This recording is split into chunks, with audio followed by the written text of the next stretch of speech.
for apple. APPLE apple. Apple मतलब सेब. A for aeroplane, Aeroplane. Aeroplane मतलब हवाई जहाज.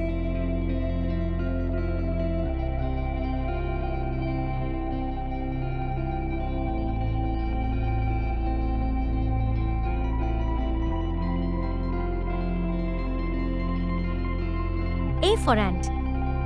ANT ant. Ant मतलब चींटी.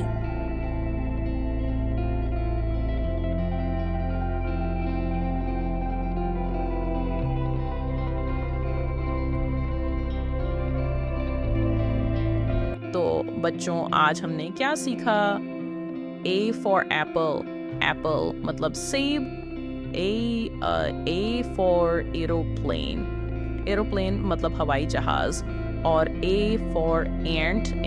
Ant मतलब चींटी. हाँ बच्चों, अगर आज की पाठशाला अच्छी लगी हो तो इसे लाइक और सब्सक्राइब जरूर करना.